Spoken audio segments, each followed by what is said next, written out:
Today on Another Perspective, we're going to do fun macro photography. We're going to take pictures of splashes. I will show you how to get these incredible colors at perfect sharpness. This is such a fun thing to do if you're a photo nerd and you want to do something that's just fun to do when it's a rainy day or it's wintertime. This is the perfect experiment to spend some time inside and create art. The only thing you need is a dropper where you can control the size and delay of 1, 2 or more droplets. I am using the MIOP Splash, which is probably the cheapest solution on the market and which works pretty good. There's some other things about this MIOP Splash that are fantastic. One is it's got USB power, so you don't have to worry about it powering down. The app is fabulous.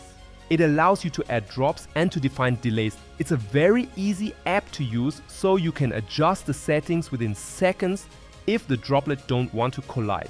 So the MIOP Splash comes with a either hot or cold shoe kind of adapter.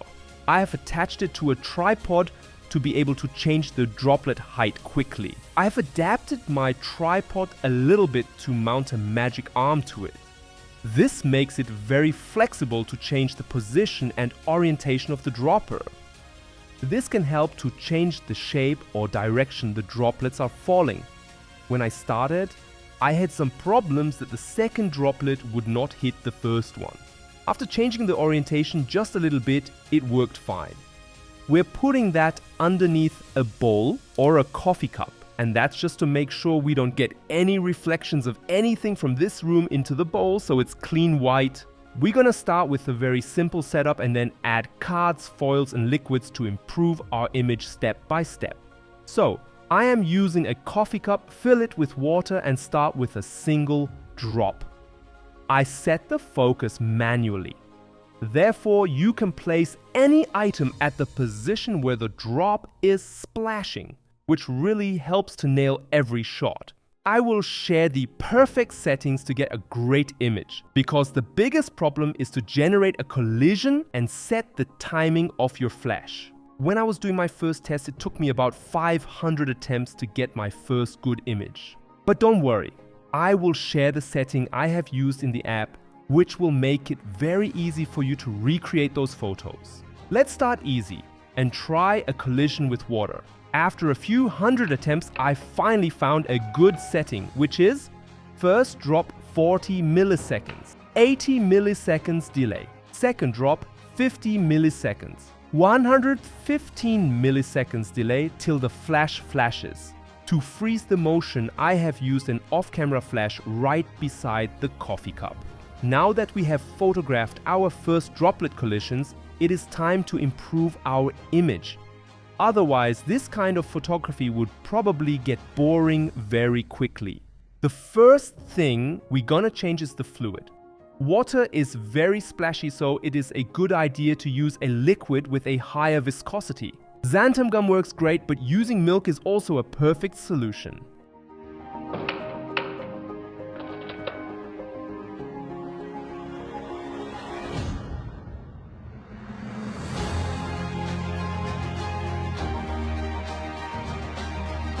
You have already seen it. Now we will change the background. Therefore, you can use anything, aluminium foil or lights, to get a cool bokeh effect or colorful cards.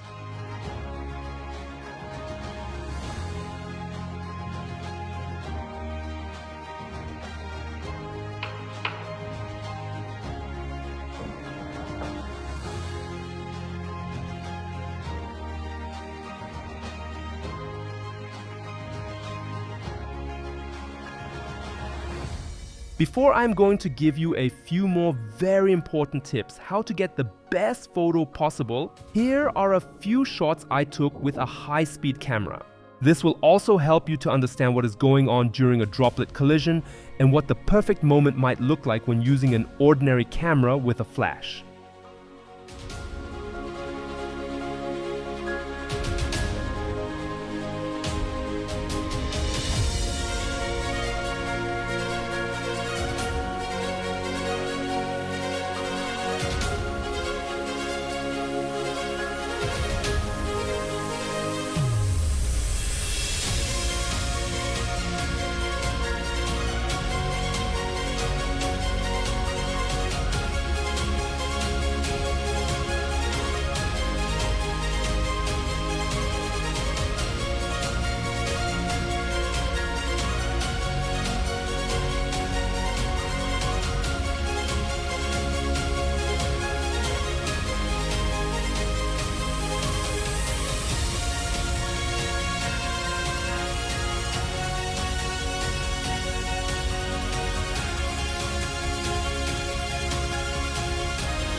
It took me 3 weeks to capture those slow motion videos, so I really hope that you enjoyed the droplet collisions. But now let's focus again on single frame photography. For my final setup, I used 2 flashes, which are controlled by a wireless flash trigger. I also added different colors to the milk to add as many colors as possible to my image.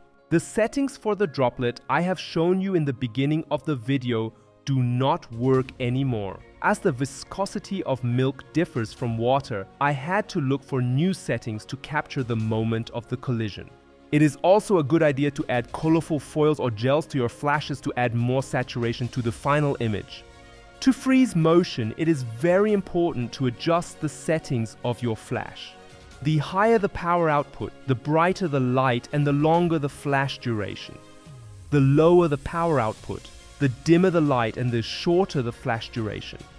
To achieve this, I lowered the power of my flash and positioned it very close to the droplet. This allowed me to shoot at f14 ISO 100 with a shutter time faster than 1/10,000th of a second. To get a bright and colorful background, I have rotated one flash a little bit into the direction of the card. As this was causing ugly reflections, I had to rotate the card a little bit to get a clean image again. The distance between the nozzle of the dropper and the catch tray should be somewhere between 8 inches and 30 inches. Keep in mind that the bigger the distance and the higher the force of the droplet. When you change the height of the dropper, you have to look for the best settings again. The settings I have shown you in this video work best for a height of 15 inches or 40 centimeters. I prefer to use a vertical composition because I never know how high the droplet will rise. This also allows me to shoot at the highest resolution possible, as I can easily recover the background to get an horizontal image again in post-production. Now that we know the basics, I want to show you the 3 droplet collision technique. The rebounding column of water that is formed after a drop falls into a pool is called the Worthington jet. Very tall jets make for some outstanding collision opportunities. The technique to get very tall drops took me a long time to figure out. The trick is to get 2 drops released from the valve one after another. This will multiply the energy, resulting in a huge splash, which then must collide with a 3rd drop. It is more difficult to achieve, but the result is really worth the pain. As the price of the dropper just dropped to $99, this might be an interesting Christmas gift for you or one of your friends. I hope that you enjoyed my video and that you learned something interesting today. Thank you for watching and hopefully see you in my next video.